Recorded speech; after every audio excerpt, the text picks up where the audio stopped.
What is going on, Hot Take Nation? It is DRW here for another episode of the Hot Take of the Day podcast. I hope that you and your family are doing well. As kids start to go back to school, restaurants start to get a little more full, airplanes start to get filled up, and we head towards, I don't know what's going on this year, maybe November 3rd. Something is ringing a bell, I'm not really sure. But as we sit here almost in September, I wanted to get a little technical today, and my guest is Scott Lapierre, who I will do an intro on. But Scott, welcome to the show. Thanks for joining us. Thanks for having me. It's a pleasure. So Scott, I want to start a little bit with let's start with the present, and then we'll jump back. So, going back to 2017, and then again, you published an article on LinkedIn that talked about the bubble point and the potential impact on reserves in the Midland Basin in particular. But it reaches across the entire oil shale spectrum, I would say. And so, can you give us like a brief intro to the 2017 article you wrote, which was specifically about Pioneer, I think, and then the sort of update from the data and what your theory and prediction and how all that came together is, and then we'll go back and start at the beginning of your career. Sure, yeah. Well, actually, I used to work for Pioneer from 2009 until 2014. I actually joined them from ConocoPhillips to help them get into the shale revolution, in particular the liquids window of the shale revolution. And I had a great time there. They had access to a lot of data. We had a great budget for doing research and understanding, really the first and foremost in 2009 and 10, we were focused on mapping oil in place and using that to evaluate opportunities for growth into shales in the liquid window. And then we had a couple of plays that were very famous and worked gloriously that I was involved with promoting, and it was based on oil in place. Which is kind of an important number. It's, as an industry, I felt like we really moved away from that. And even in the Basin, when I was starting in the Basin in 2009, we sort of had these oil in place numbers, but they didn't match the recoveries that people wanted. And so either recovery factors were 30%, or they said, well, the shale contributes an unknown amount of oil, but we're quite sure there's a level of recharge. So we'll just fudge the oil in place. In fact, let's just not even look at oil in place. Let's just drill 40 wells a spacing unit, and I'm sure it's going to work out great. Look at what it's done for Oasis and Whiting. Yeah, that's a good summary. But I actually put a lot of effort into oil in place and calibrating it. I published a peer-reviewed integration of geochemistry and petrophysics with a co-author, Chris Modica, in the APG that was tailor-made for shales around a geochemical transformation of the organic material into oil. So I put a lot of effort into coming at the challenge of oil in place from a bunch of different independent angles. And I believe that that's the only real way to pin down, minimize uncertainty, and to make meaningful maps of oil in place. How did you factor in terms of oil in place, some of the difficult concepts that engineers are struggling with now, and geologists, of course, with the, are you seeing any contribution from porosity, say less than 3%? What about the organic shale matter, some of these dirt? Like when you have an H and we think gross versus net and average porosity and like, there was a lot of reasons people moved away from oil in place, in part because it didn't meet management expectations. But in part, there are some, it's a lot more difficult than a conventional field. I remember in my reservoir engineering course, and if anyone's read the book, What the F is Wrong with Everybody Else, What They Didn't Teach You in Business School, they'll know there's an example in there after I'd worked in industry for a year, and the reservoir engineering course said, what's the oil in place here if the area is 13.7241 square miles and the thickness is 13.74 H in porosity? And I think my answer was like 600 million barrels. And they were like, wrong. And they wanted this exact figure. I'm like, no one knows the exact figure. If you're within 20 or 30%, you're a genius. But what do you think about like how you factor in all those different factors? It does make a huge difference. In shale plays like the Niobrara and the DJ Basin and in the Powder River Basin, there is an intragranular porosity component. There is conventional migration.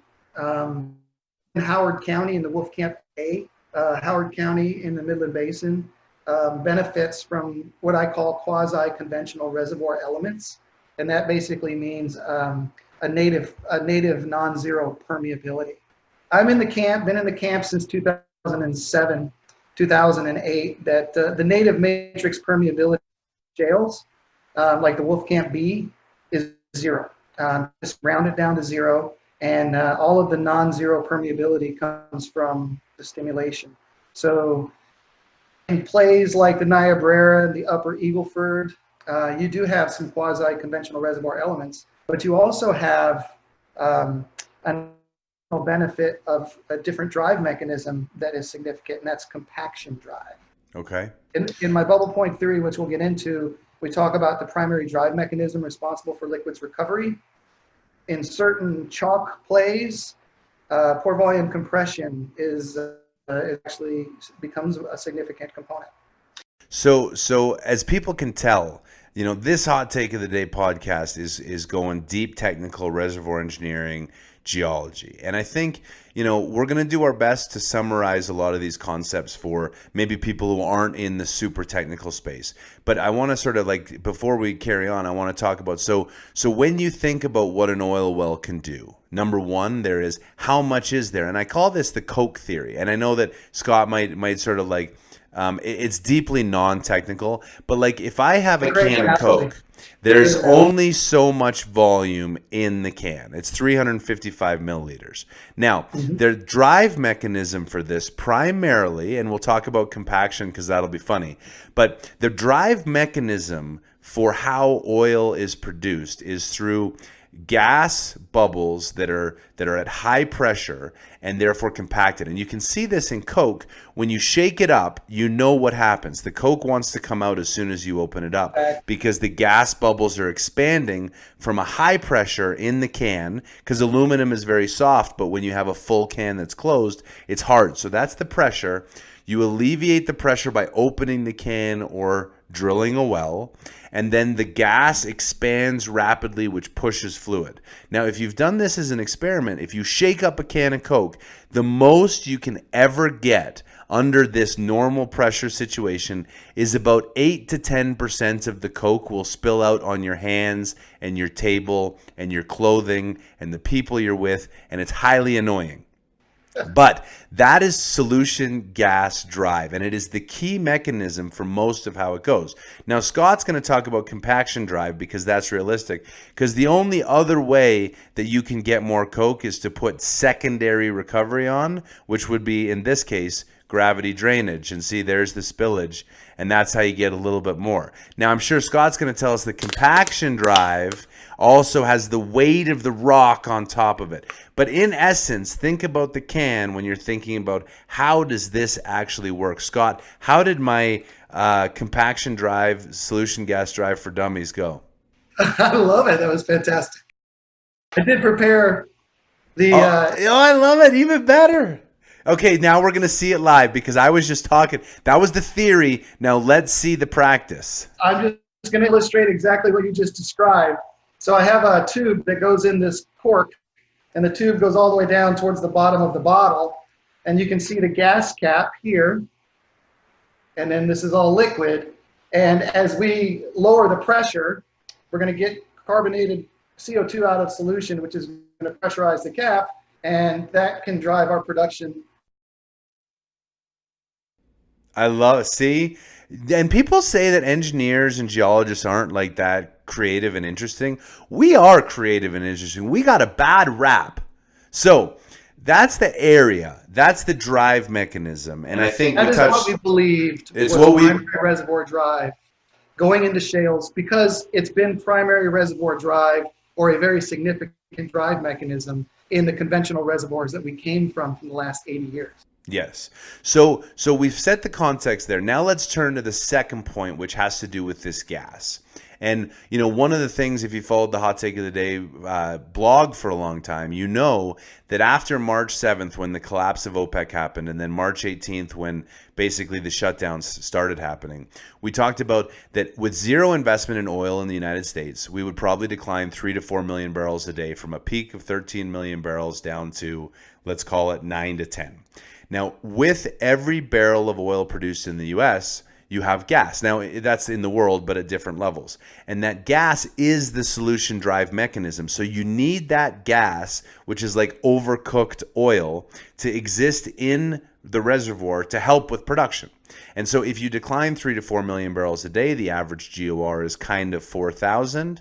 Therefore, you're going to lose 12 to 16 BCF a day out of a market of 110 BCF of gas, which means that gas prices should rise. And sure enough, we've seen that. Now, there's a whole bunch of other factors, but to go back to Scott's point on the bubble point, the bubble point is an interesting technical challenge that in early shale reservoirs you don't see. Scott, walk us through the bubble point.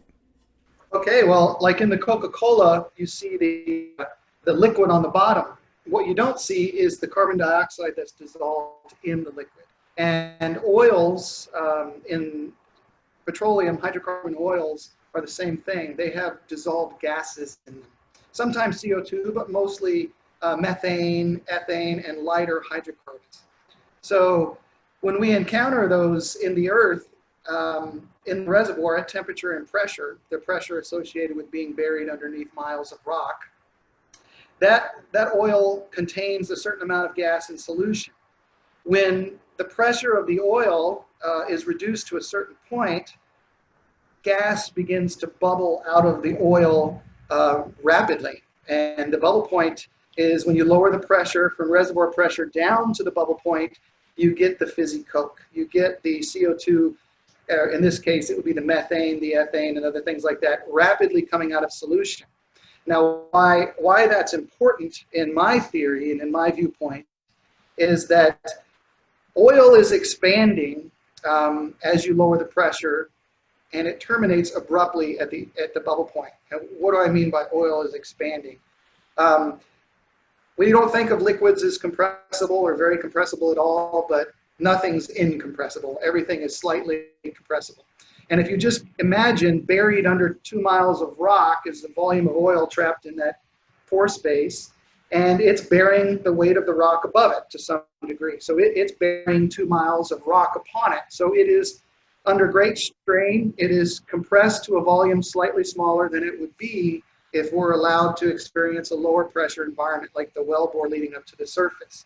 So the concept here is that oil swells ever so slightly as you drain the reservoir and allow it to vent into a lower pressure environment until it reaches the bubble point. And once the gas that's dissolved in the liquid starts to come out of solution, it no longer swells. It terminates the swelling and the expansion abruptly.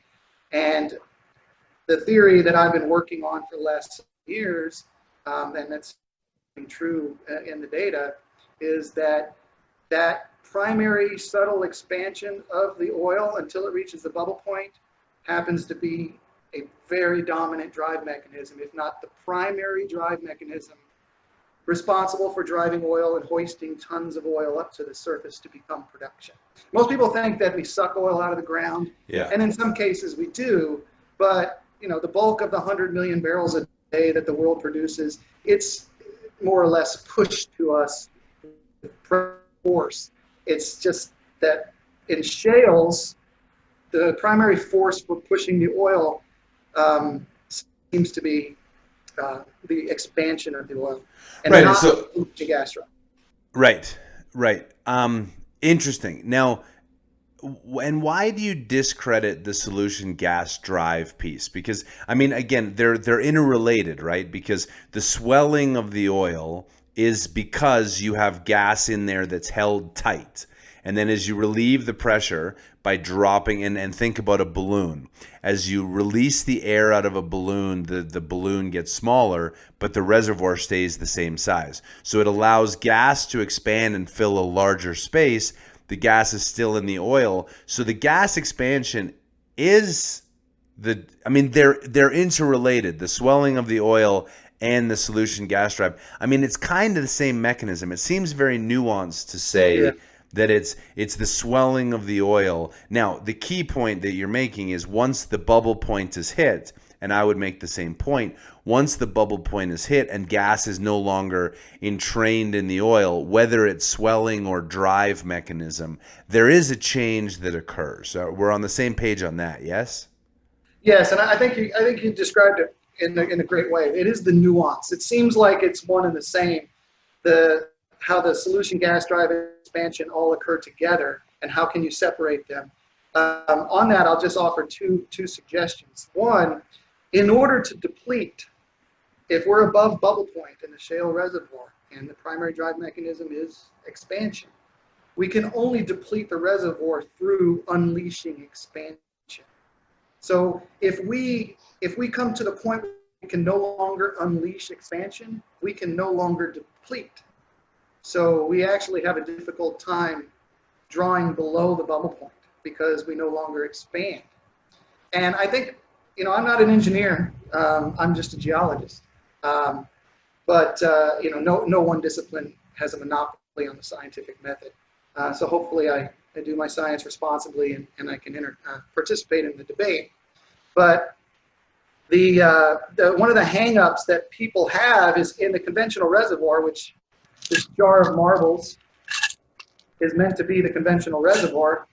The fluid is free to move between all the spaces between the marbles. In this case, these would represent very large sand grains. Well, just like in our cola, we've got the cap on the bottle and we've got this gas cap. And if this gas cap can separate, then as we draw more liquid out of our straw, then it can continuously recharge this gas cap and maintain the pressure. It can do the same thing in here because the fluid is just as free to move around in these marbles as it is where there's no marbles at all. I mean, there is restriction, and that's called... But very little. Yeah. But in essence, it will equalize and move around. Now, I don't have a presentation. We're not hooked up for that, but I do have some images that can really illustrate how different our shale reservoirs pore systems are. But I'll give you the summary of those. I have a chipped piece of my porcelain sink that I had imaged with a scanning electron microscope to compare to the pore spaces and the pore system within a shale, like the Wolfcamp B shale, the prolific Wolfcamp B shale, Midland Basin. And the porcelain, as in the porcelain, is a better reservoir in that it has more porosity and larger pores. Porcelain. Right. So my point is. So we're fairly tight. Shale's fairly tight, is what you're saying. Yeah, and you could put a drop of water on your porcelain and it would stay there until it evaporated. It wouldn't get absorbed. That's a very fair point. Yeah, and I think to go back to your original question about the nuances, I propose it this way. If we're going to benefit from the high recovery mechanism of solution gas cap expansion, we have to be able to form a gas cap. Do we have any evidence, or does anyone believe that we are separating a gas cap on top of an oil leg inside of our stimulated reservoir volume? I don't believe we have the vertical permeability to support the separation of gas cap, and therefore that's one answer to the question. And just to close up the other answer to the question is that by assuming the drive mechanism point and modeling things based off of that concept, I'm able to predict these transitions to bubble point death. I'm able to predict recoveries more accurately than any other method. So there is anecdotal evidence supporting the theory. So now we're gonna move on. Now, as you can see, Tigger in the background, he's already asleep. Like, he's dying here because he's like, oh my god, what are these techno dweebs talking about?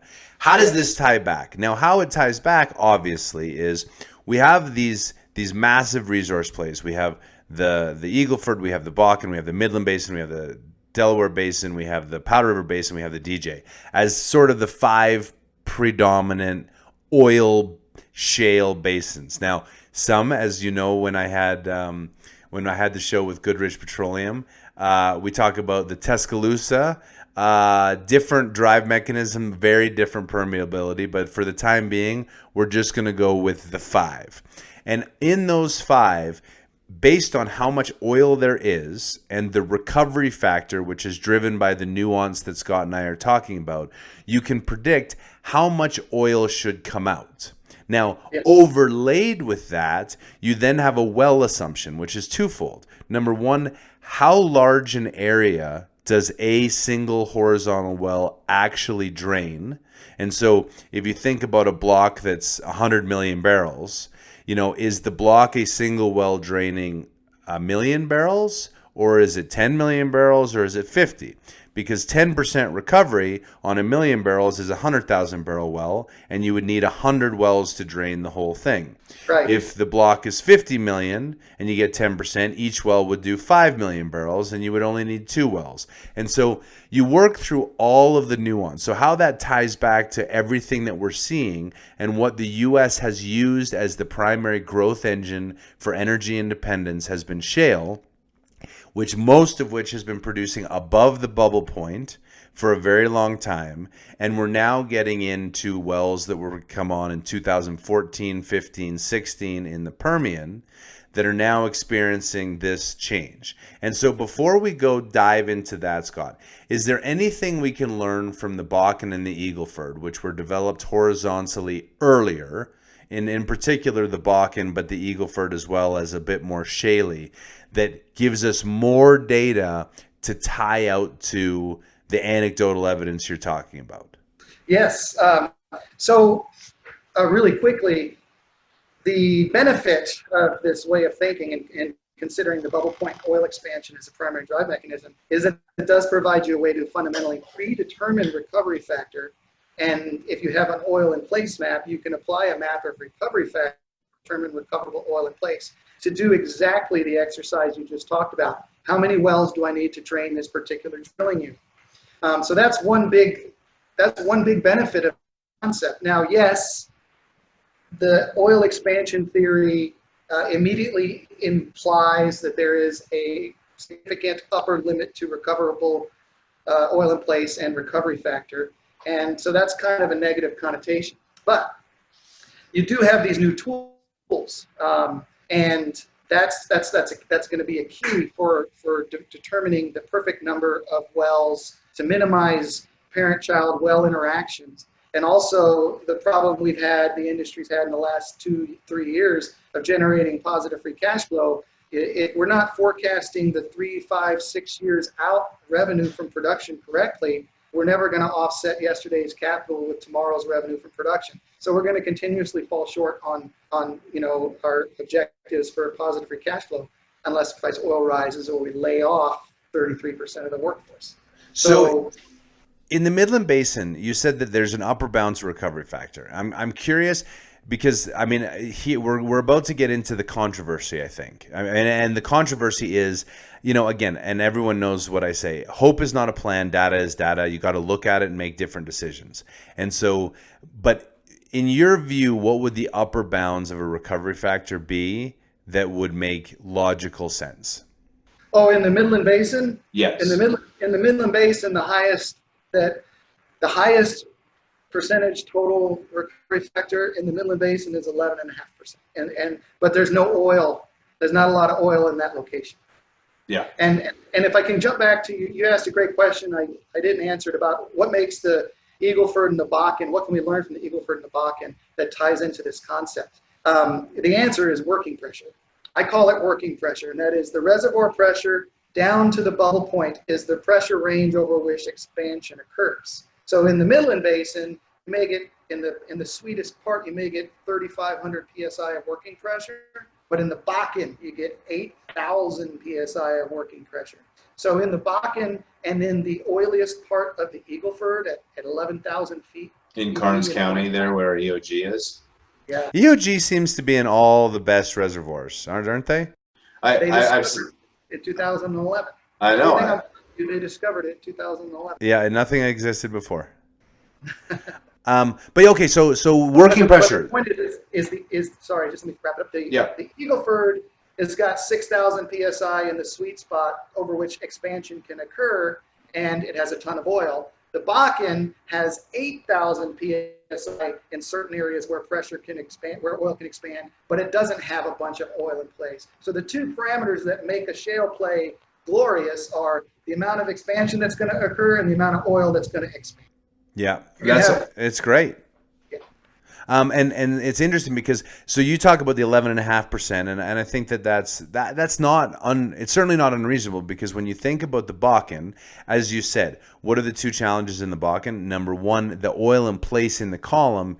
And if you do a normal conventional calculation, and it was always funny, if you go back to like Kodiak presentations in 2012, before they were starting to exceed the bounds of recoverables that maybe Whiting was pushing, not to like throw names under the bus, but like definitively they were, is maybe you were going to get 20% recovery factor from the 20 million barrel column in the best part of the Bakken.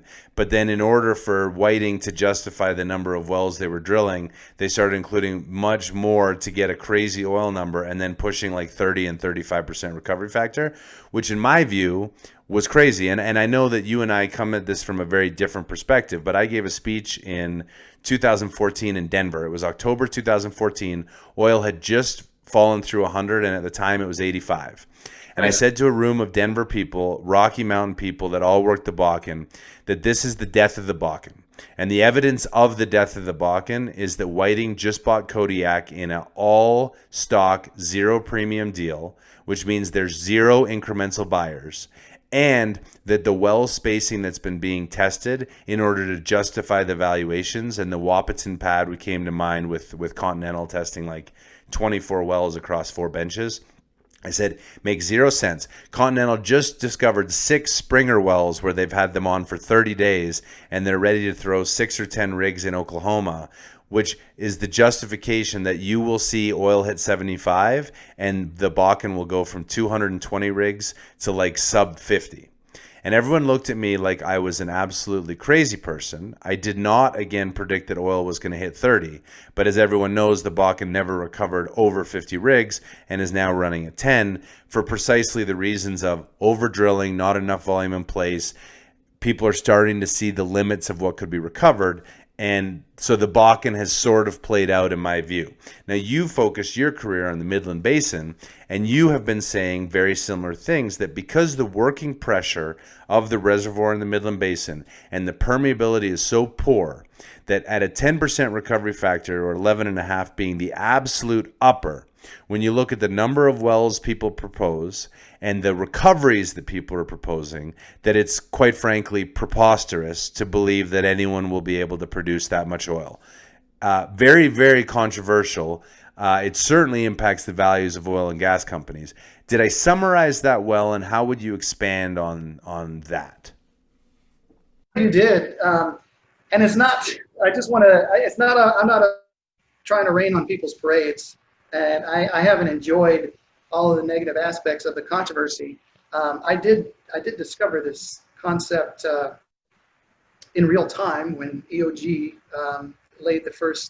published the first bullet point that suggested it in 2011.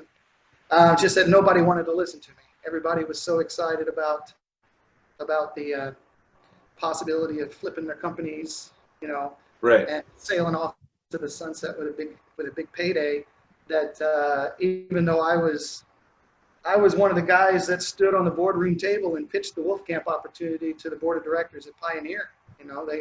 It was a great opportunity. The oil in place there is second only to where you guys were in the in the Delaware. Yeah, that worked out okay. Yeah. So there was a lot of excitement around that, and I spent the next 6 months doing the research, trying to understand the big picture of what makes these plays tick, because one of my plays didn't work. I was heavily promoting the Barnett oil play, combo play in Montague and Wise County based off of oil in place.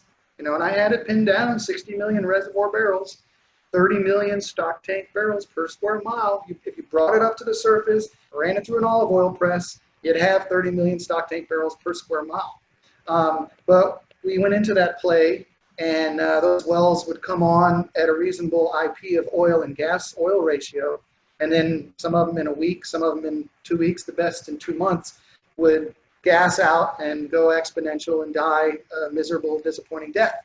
So I spent 6 months doing a post-mortem on that, and that's where I discovered all the evidence and started developing the theory that, wait a minute, this difference between oil reservoir pressure and bubble point and the compressibility of the oil, roughly explains what's going on. And so that was the start of this theory. It's just wasn't able to influence enough people early on to better. Well, and so I think that this brings up a whole bunch of good conversations. So we're going to take a little break from the technical before we come back to expanding gas and the rise in rate. So the first one is, just because you were wrong on the Barnett combo doesn't condemn your career. And on the show last week, we had Vicky Hollabon, CEO of Oxy, who's obviously been a lightning rod of criticism for the Anadarko deal. And everyone, shareholders, and did this and did this, but when you look at the decision-making process at the time, the reasons they did the deal, and she talks about it at length. If you haven't heard that episode, I highly recommend it. And she talks about they'd been watching Anadarko for a very long time. They were trying to transform what Oxy was to be the longest oil producer ever with a low CO2 footprint. They wanted Anadarko's footprint. They wanted access to all the different. So the decision was made correctly. Some of the outcomes might not have looked good, but that doesn't condemn someone.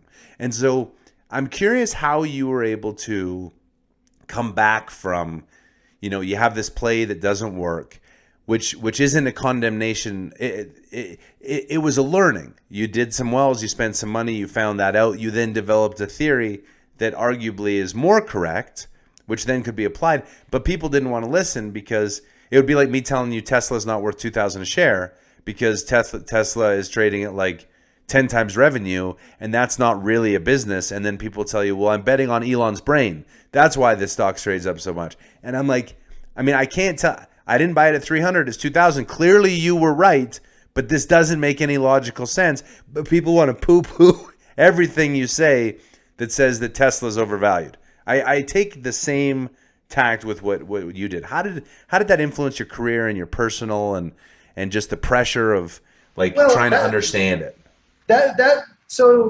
I wasn't pressured because I had a big flop. I was heavily involved in all of the exploration and business development activities for shales at the time. And I had been working on the Wolfcamp in the background as a hobby, telling my VP that, hey, the Wolfcamp's coming, you're going to like it.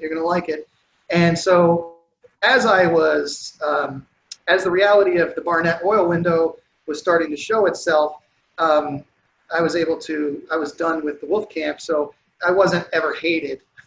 The Barnett was a small opportunity. The Wolfcamp was a huge opportunity, and so I was fortunate to have be a part of a big success at the same time as the failure. But one of the things that Scott Sheffield asked me if I wanted to do, or he said, Scott, what do you want to do next? And I said, well, I'd like to go research and write the book. I'd like to figure out what makes these shale plays tick and have that level of understanding to be complete so that we can work with that. And so that's when I went and I started studying the Barnett. That, it wasn't a very costly failure, but it didn't work. And I wanted to understand why, because in 2010, 11, and 12, I was hyper-focused on oil in place because I had gotten that down very accurately. And that wasn't the only key.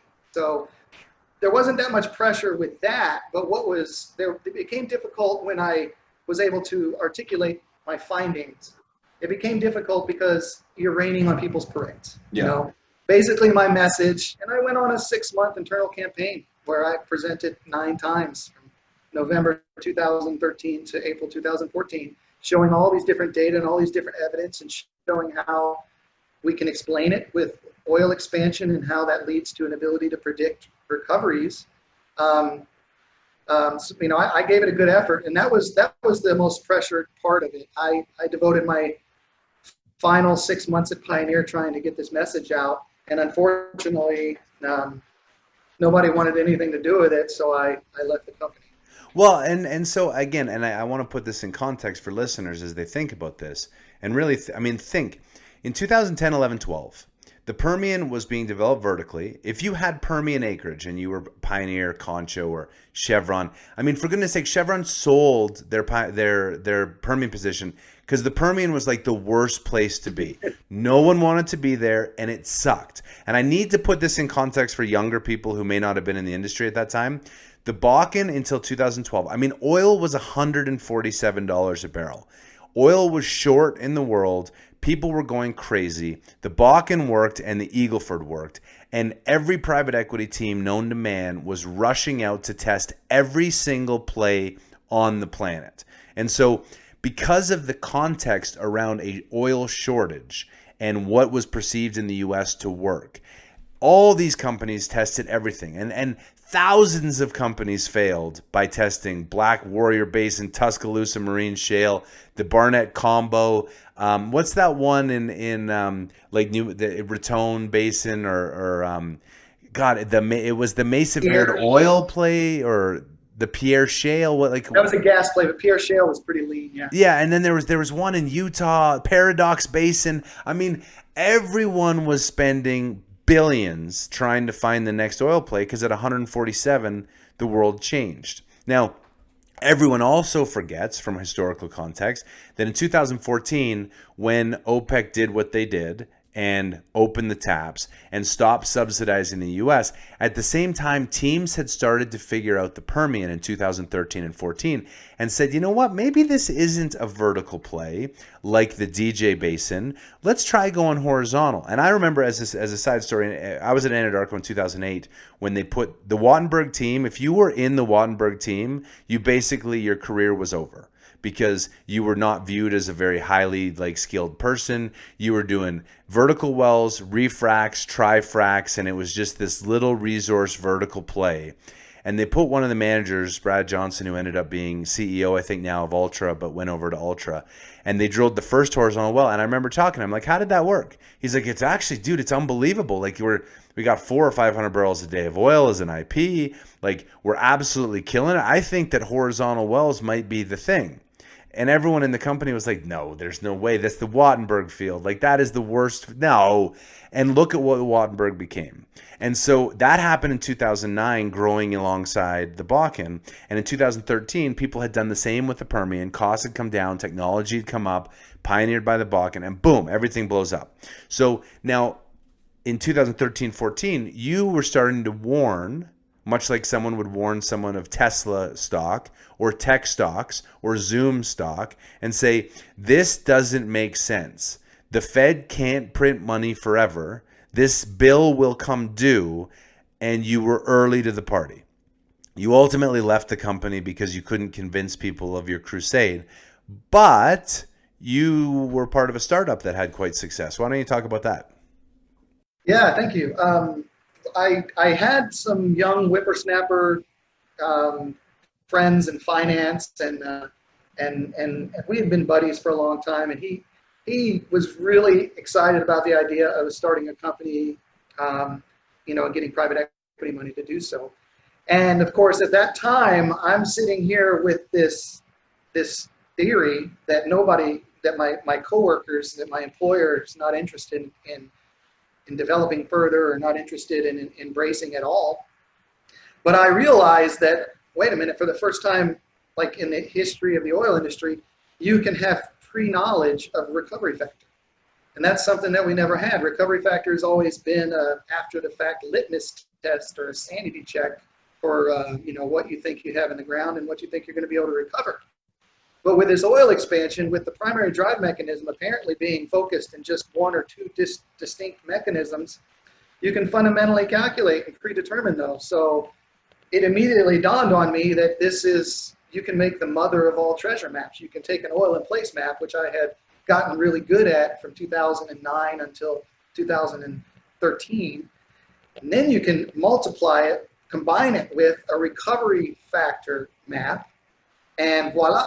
You have recoverable oil in place. And so I wanted to, my coworkers were excited about the idea. I was excited about working with them, or my friends, excuse me. And we pitched to natural gas partners this idea that we could identify the true core of a shale play. And this is early 2014 when the Eagle Ford had just boomed so much that transactions went off at a per acre price that were escalating and higher. And every time there was a transaction, you couldn't believe how much somebody just paid for it. So our whole synopsis was that the Eagle Ford core revealed itself and the valuations continued to shine and continued to rise. In the Midland Basin at the time, everybody was drilling the fringe, the perimeter of the basin, and everybody was saying everywhere was core. So our philosophy, our thesis was that we would use this recovery factor, predetermined recovery factor, and oil in place to determine recoverable oil in place, and we would go focus on the true core.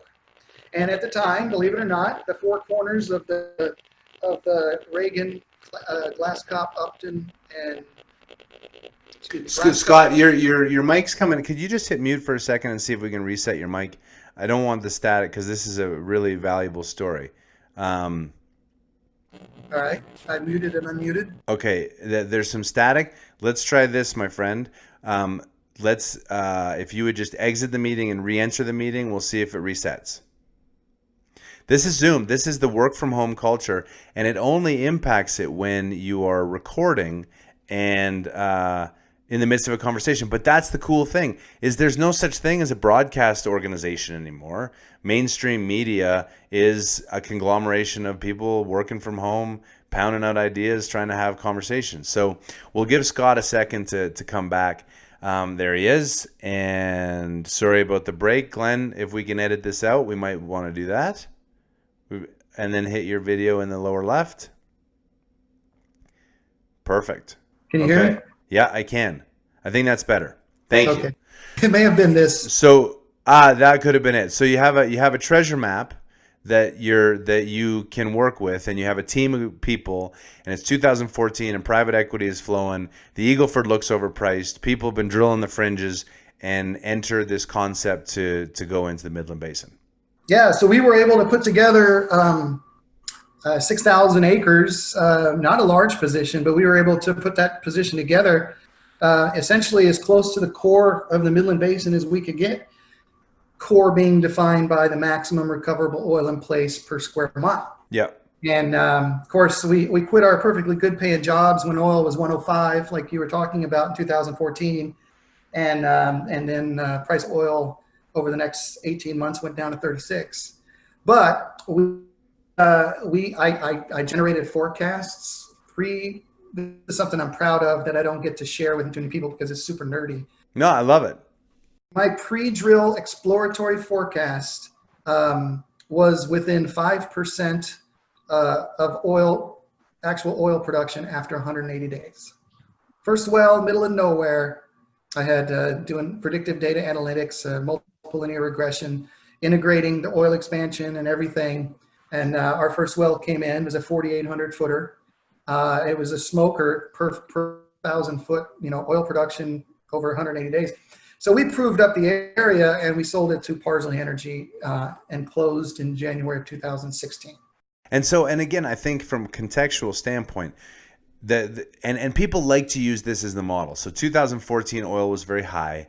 Then there's this massive crash. And then in 2016, 17, 18, there continued to be the onslaught of private equity that had run from 2009 to 2014 that had a model that was drill and flip. I called it the three guys in a cell phone model, which was you could go get 10,000 acres, go drill one or two wells on the opposite corners, and then go to a large company that was looking to add to their resource because they weren't doing that internally unless you were EOG as an example. And they would buy these companies. So you didn't need to drill that many wells. The formation of the team, you didn't need this huge operations team. You didn't need to plan to drill wells forever. You needed to prove the concept, run a process, sell. And then when oil collapsed, more acreage became available, especially in the Permian because there wasn't a lot going on.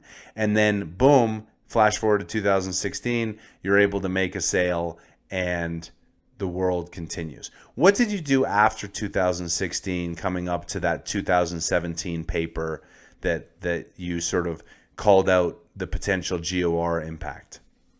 I got married. Good, congrats. Thank you. In Indonesia. I also got heart failure. And then I got a heart transplant. Oh, well, that was a busy time post sale. Were the health effects leading to issues at the end before you sold, like in terms of the added stress, or was it unrelated to work?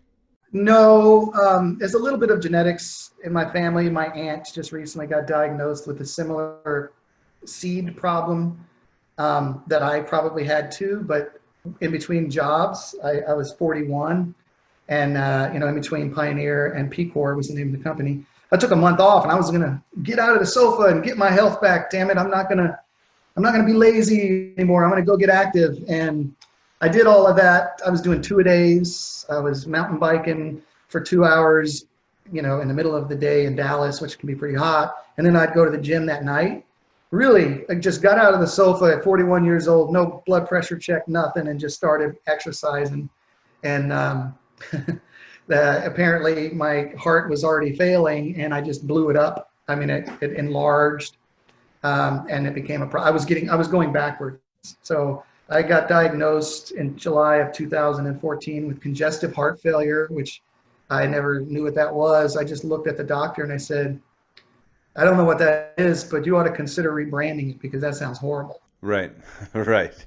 And I live with my heart. I was going downhill, and I got a pacemaker defibrillator that would actually pace me, but it would also shock me, because I would go into this deathly rhythm.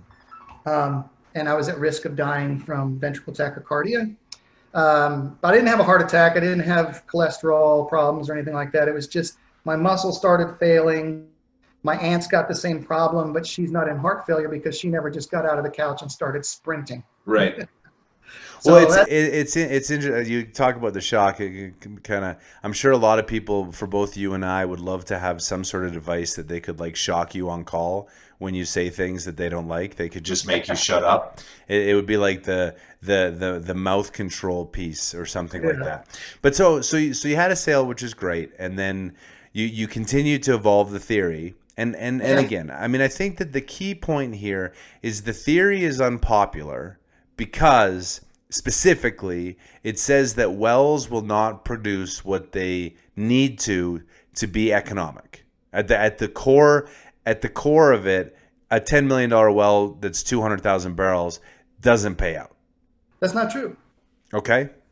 As they're spaced and planned by the current thinking of the industry, that's true.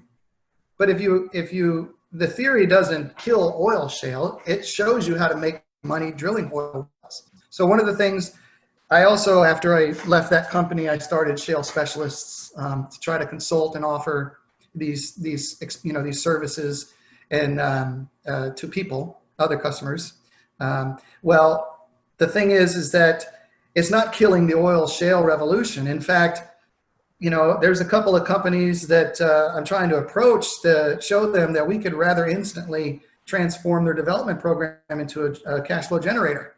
It's all in the spacing, it's all in the stimulation, relative and designed for specific recoverable oil in place. Yeah. And so that's what I'm all about now at Shale Specialists. That's what we're here to do. We're here to offer, take a drilling unit, take an acreage package, a series of them drilling units, and take existing spacing tests and spacing development programs and show operators, how that worked in this context, and then put forward a plan for optimizing that to determine the perfect well spacing so that every well is a parent well. As you know, and I'm going to be publishing some new studies here, but I have a study of one of the cube developments where this mechanism explains it rather very closely, and it was in that recent article.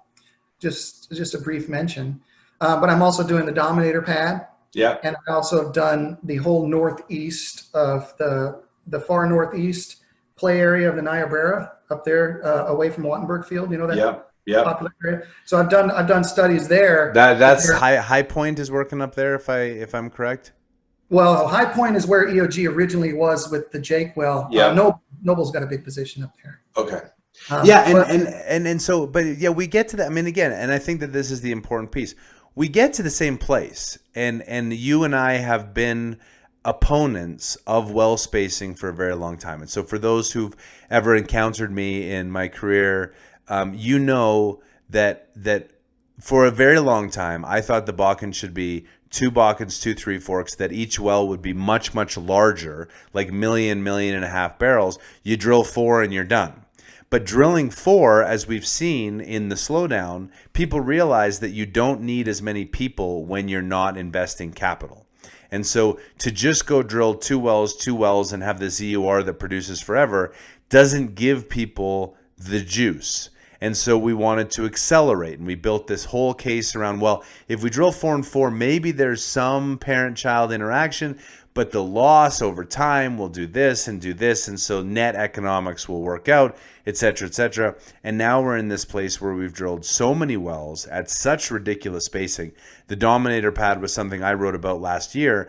And yeah, I mean, there was no way a 24 well pad that was drilled 150 feet apart in that column had any chance of working. And Concho really got hammered by the analysts. And I think it was one of the first times that a company like Concho, who was so beloved, could make such a horribly epic failure in terms of the well spacing, and their 180 million of excess capital ended up knocking a couple $1 billion off their market cap because it was viewed as such a misstep.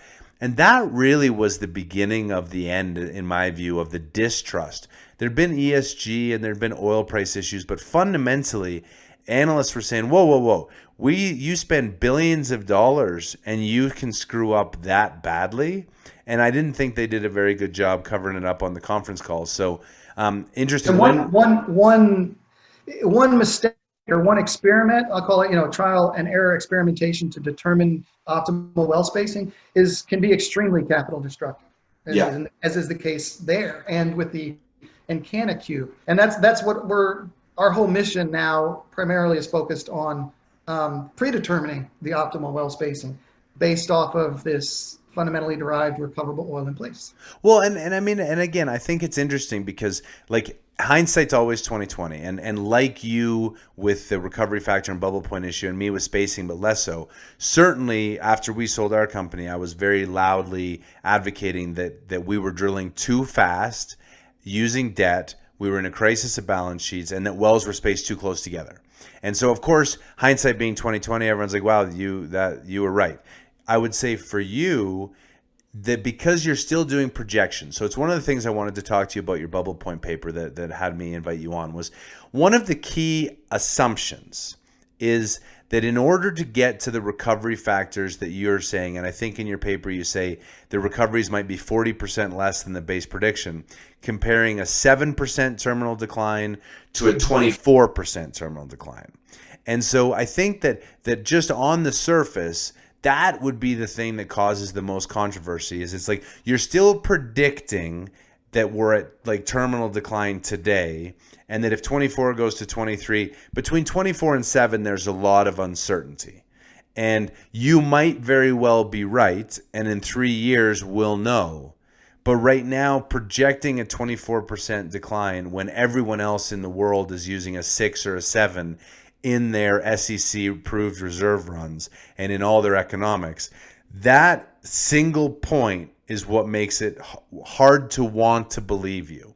So talk to me about that D-min and how that impacts everything and how you arrive at it without it being sort of like a number you back into to make this point. Well, in the paper, in my recent article, I'm not predicting D-min, I'm identifying it. Hopefully the way I articulated the language in the paper, and I divulged the steps that I did by 2 different regressions over 2 different segments, that is the objectively manifest D-min. D-min, the transition from a hyperbolic rate of, hyperbolic decline function, which is one that has a changing rate of change, over to a constant rate of change exponential function has already occurred in those wells in bulk. I'm not forecasting that it will occur. I'm using objective methods of mathematical formalisms to show that those D-mins on those bulk wells does in fact exist. Now, could it flatten though? I mean, so it's at 24 today. So you're saying we're there, but again, the philosophy is that they continue to bend over and flatten. So is it conceivable, like the D-min, if you had done this article a year ago, might have been 26, and now it's 24, and next year it's 22, and next year it's 20. No, I don't think there's any fundamental mechanism from physics and reservoir engineering to support that. That's more or less basing things on hope. Oh, and look, I'm not arguing the point, because I agree. I also think that there are a lot of factors that play in, the number one factor being spacing, to me. Because and so again, for the reservoir engineers, for the non-reservoir engineers, the B factor, which you've probably heard about and that engineers like to tell you is too complex for you, so you shouldn't even think about it. We'll leave the science to us, and you just do your finance thing over there. It works out great. But the B factor, otherwise known as the bendy factor, is the amount of curvature that exists in the well. And once the curvature stops, you get into an exponential decline, which is straight, which is what we're talking about with this D-min. Now, I have made the point, as have many others, that when you have interference, that manifests as two things. Number one, the bendy factor will be less because you're stealing reserves. Imagine if Scott and I were sharing a milkshake and we both had straws. There's still only so much milkshake, and we're racing to suck more of the milkshake out than the other person. So the decline happens faster, and the terminal decline happens faster because you don't have all the area. So if that makes sense, one of the factors I would say is that in the Midland Basin, they've drilled so tight with these cubes and 300-foot spacing. We saw it in the Eagle Ford. We saw it in the Basin.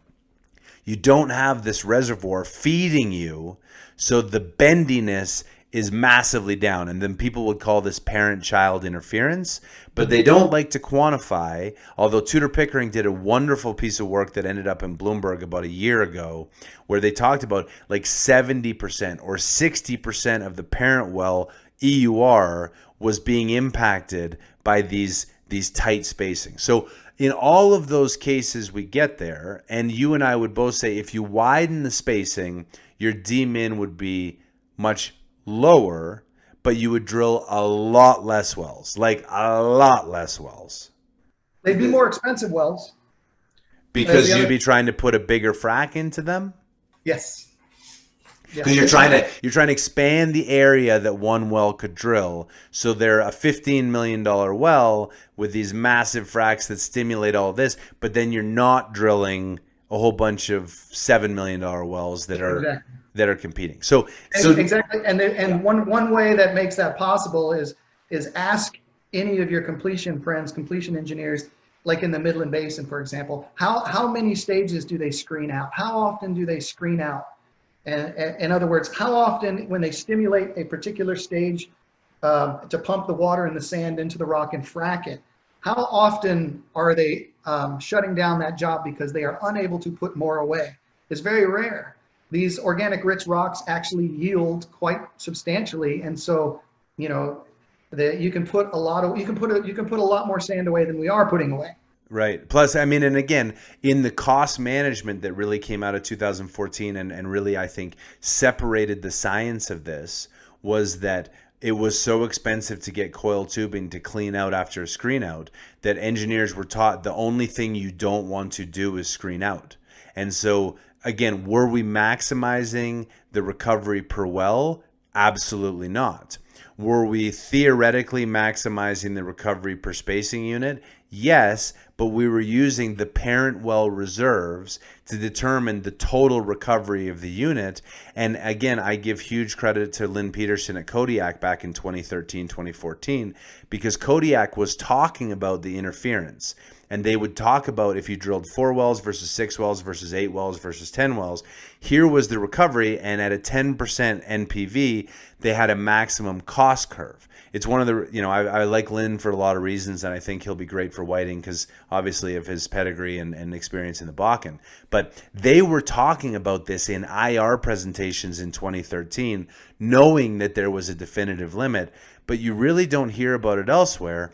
And COVID is going to cover up a lot of the mistakes that companies have made. And so you'll be proven right because everyone will go to wider spacing, because they all realized that they were drilling too tight, and they will use low oil prices and COVID and all these. We have less staff. We want to be more efficient. We want to maximize free cash flow. And they'll cover over the fact that for years, management ignored engineers and geologists who were telling them, we can't drill this many wells. And I know the number of stories I get, like EFT on Twitter, is full of angry technical people who were ignored and were fired by their management for saying that this will not work.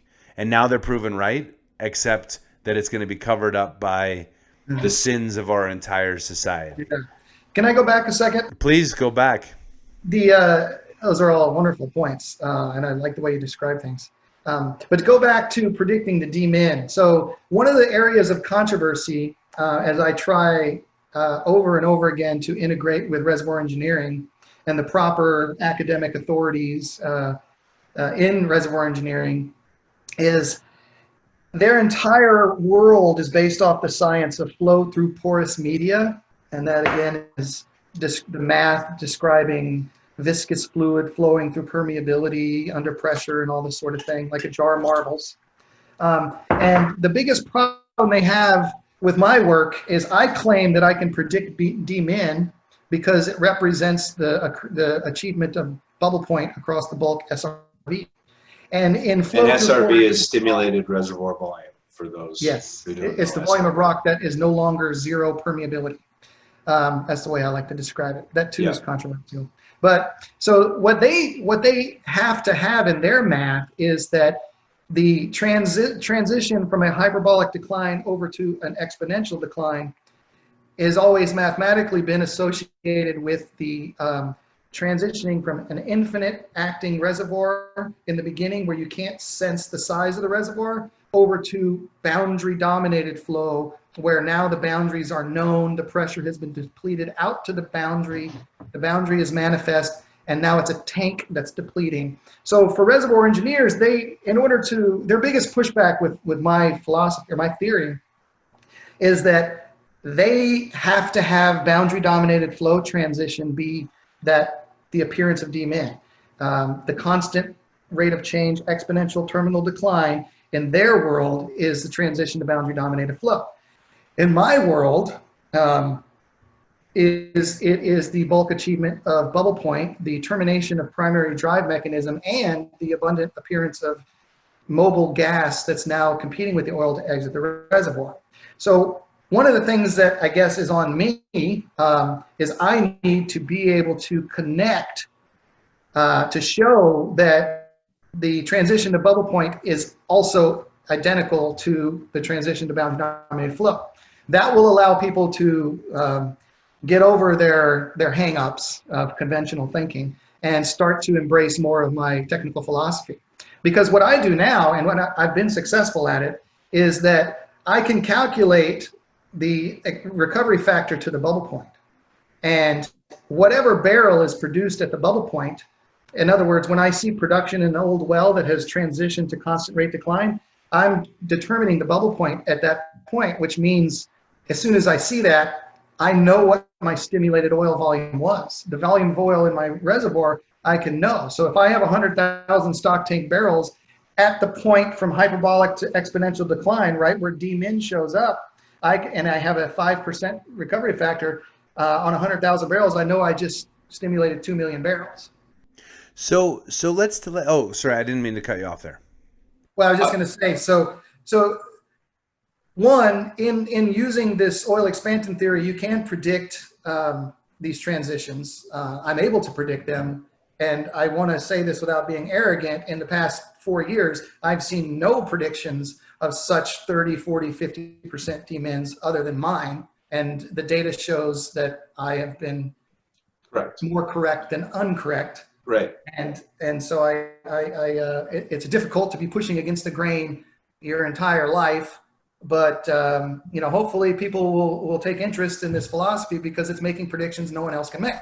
Well, and so I want to tie that back to an overarching thesis, which is where we'll end the podcast. Because, if you think about hedge funds and you think about New York and you think about your career at Pecor, my career and our ending at One Energy, like you make a technical bet you invest money behind it, and then you find out if you were right or wrong. And you know, a lot of people criticize me, especially on EFT, for my advocacy of Centennial Development going back to November of 2019. And again, the premise of this investment was, number one, the U.S., for all the reasons you and I have been talking about for the last hour, had reached peak oil production. I predicted it would be September 2019. In fact, it was November 2019. And that all of the factors pre-COVID that led to the decline in U.S. oil from November to March, none of those changed based on COVID.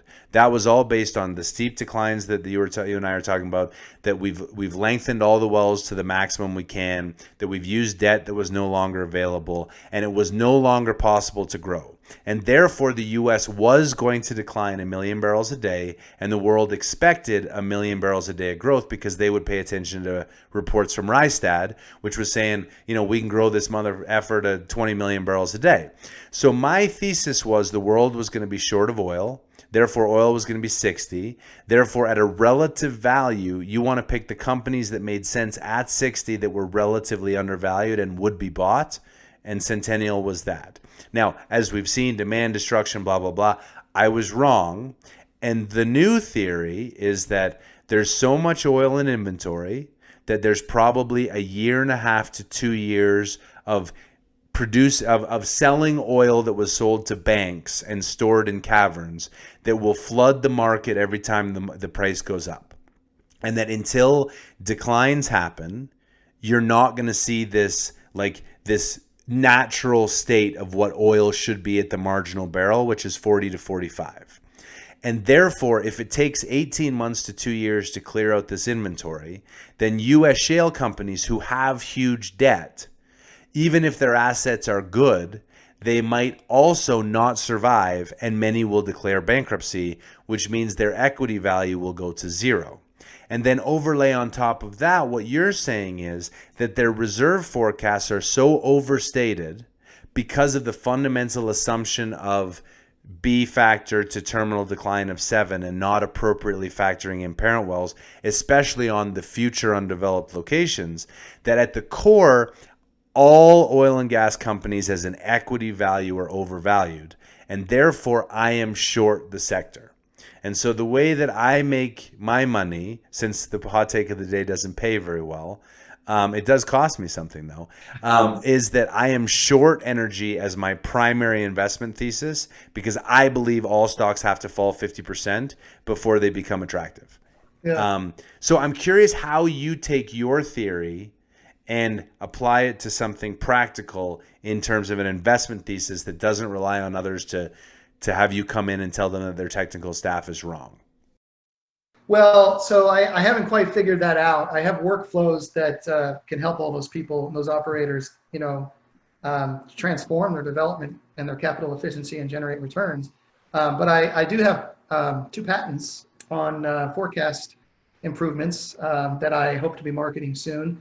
They allow you to integrate the gas oil ratio trend and identify a precursor signal and forecast transition to terminal decline well in advance, particularly for those wells that display that the impossible B exponent greater than 1, which has always been a fundamental sort of physical conundrum. It doesn't make sense. But B at 2 is how you make all the gas wells work, and B at 1.3 is how you make all the oil wells work.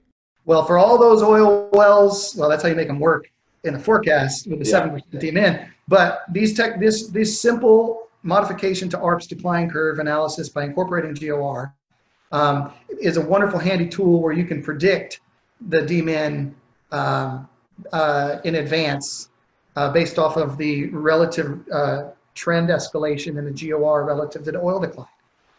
It's wonderful.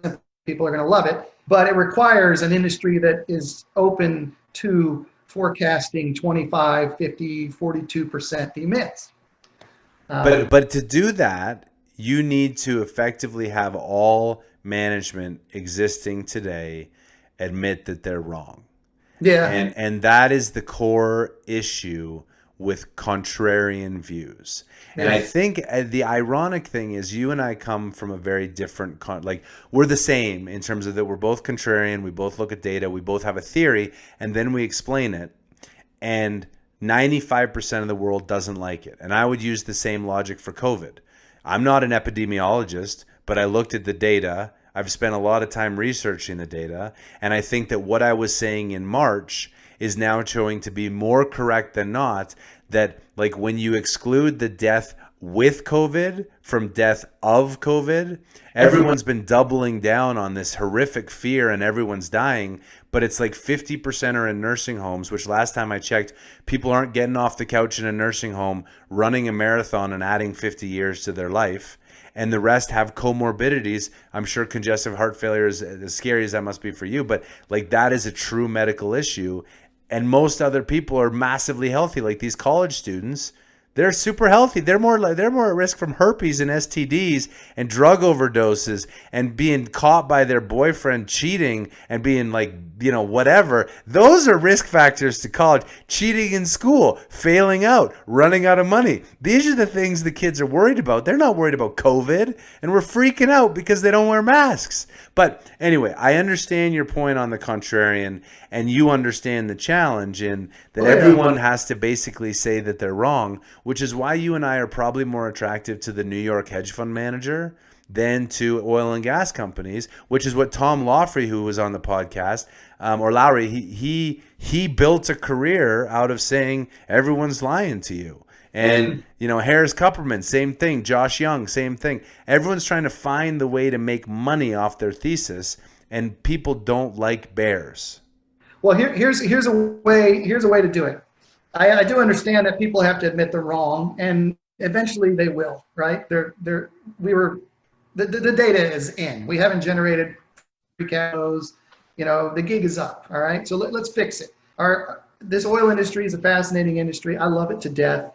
It's blown me away since the first day I set foot on a deep water rig. It's just an impressive industry, and it's very unhealthy right now. And it's unhealthy because pre-COVID, it's unhealthy because we haven't been able to forecast reliably enough the production coming from a horizontal shale well.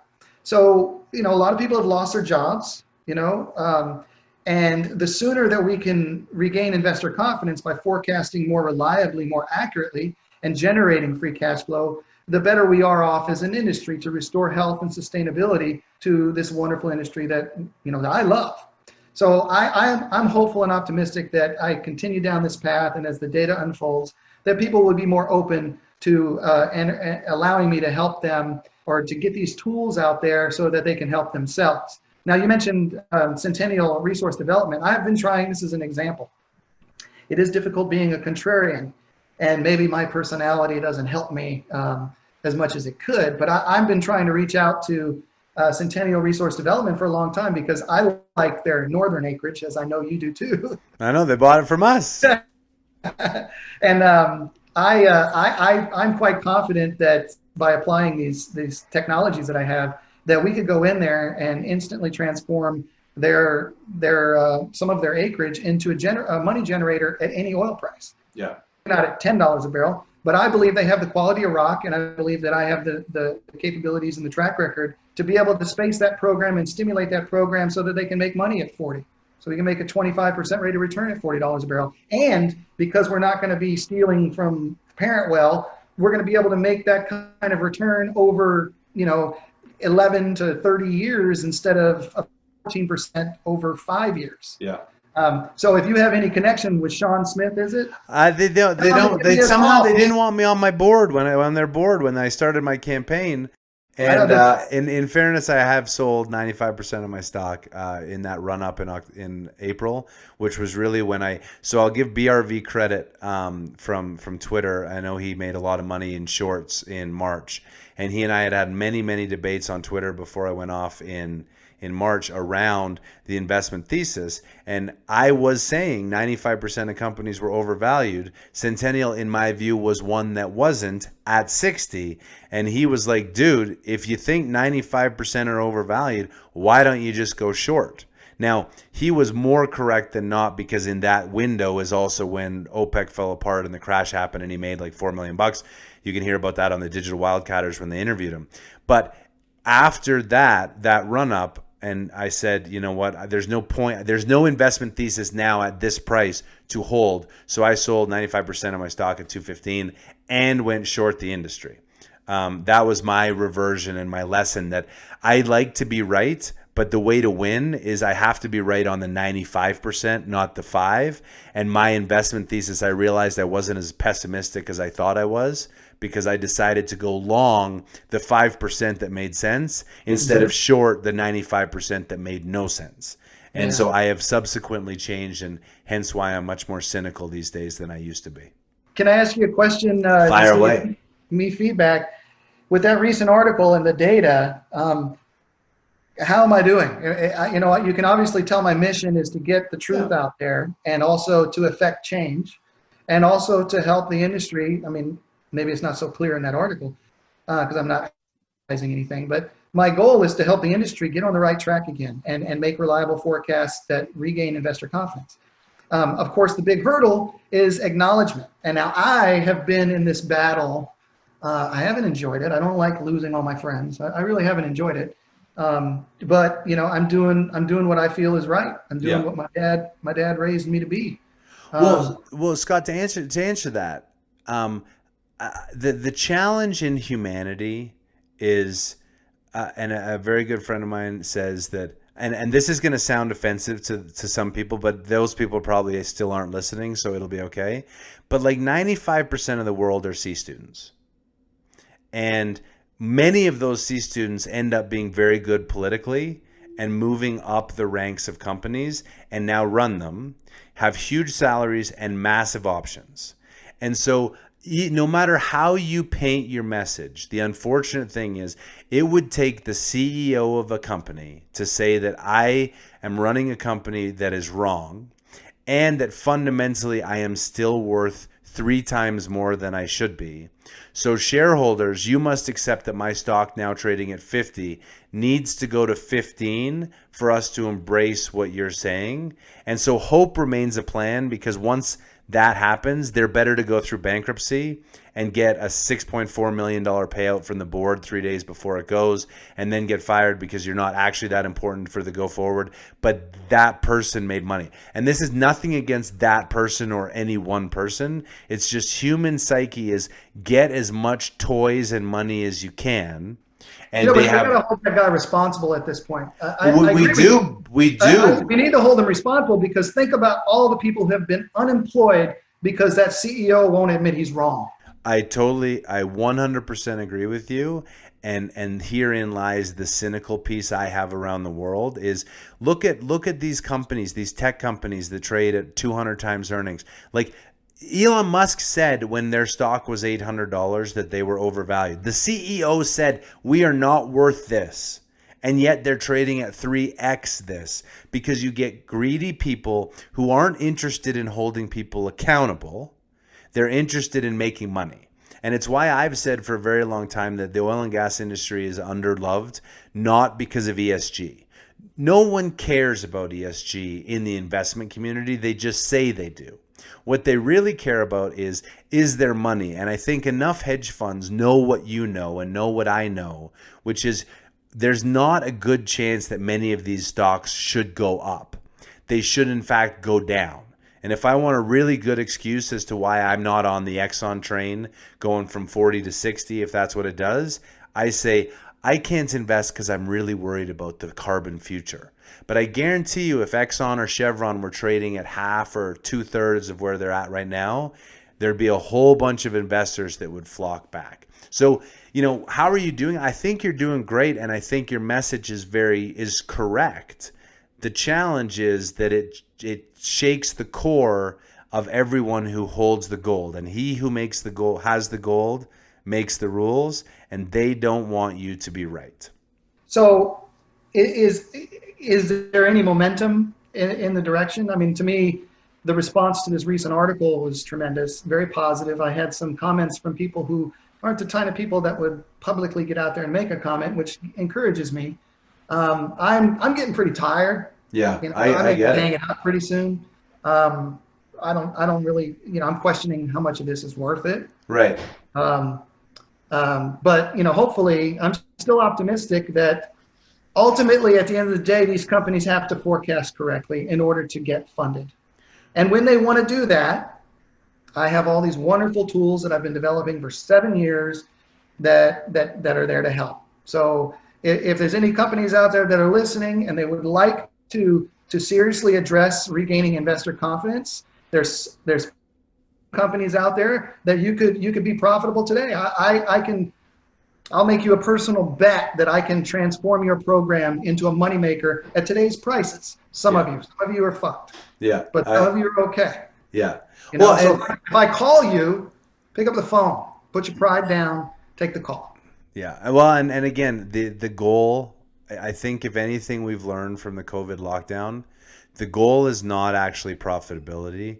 The goal is handouts and excess earnings. And so to answer your question, what do I think?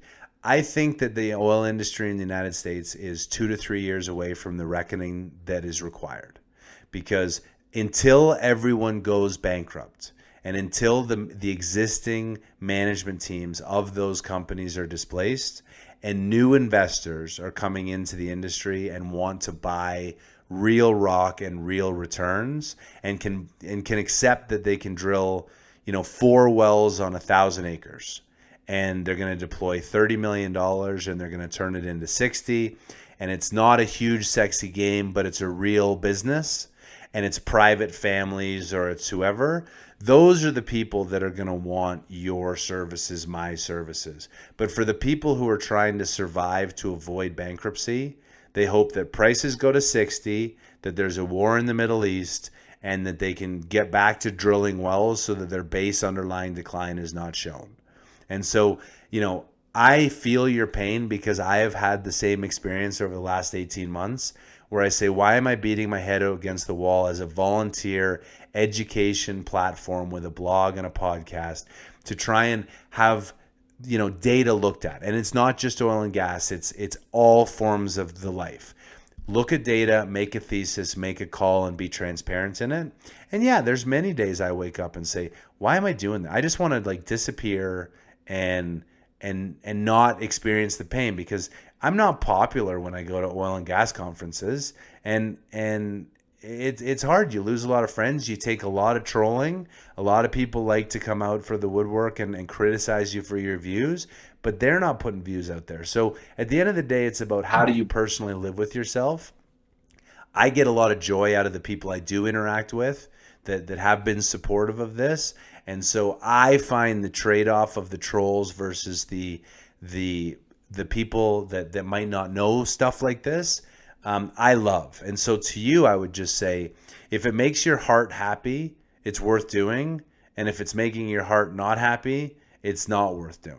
That would be my best advice, having done this for 18 months. My new heart, he likes to fight. I got a 27-year-old heart, and I'm running. I got a miracle, and just to allay any concerns any friendly listeners might have, I've now running 9-minute mile and a 5K. So, well, I love that. I love that. I'm on my second birthday, and it's tremendous. But I am an Aries, and I got a new V12 under the hood, so I got the energy to see it through. I just really disappointed that there isn't more straightforwardness. The thing that breaks my heart is my prediction that 80% of U.S. oil and jobs are going away forever. I don't like that prediction. It's just the state of the industry. And I hate it. It hurts me. I hate to see the layoffs. I hate to know that we got here because companies refused to merge earlier, the companies refused to hedge, the companies refused to look at real spacing, and that it took too long and too many crises for us to actually start running a business. And usually in those cases, like with your heart, you can't get off the couch and just run a marathon, because the ultimate result is you end up in a worse case. But I really appreciate you joining the show, talking about your views. I hope listeners got a sense for some of the complex issues and some of the nuance, but also just from a humanitarian standpoint, no one does this. Well, especially when you're a contrarian, no one does this because it's fun.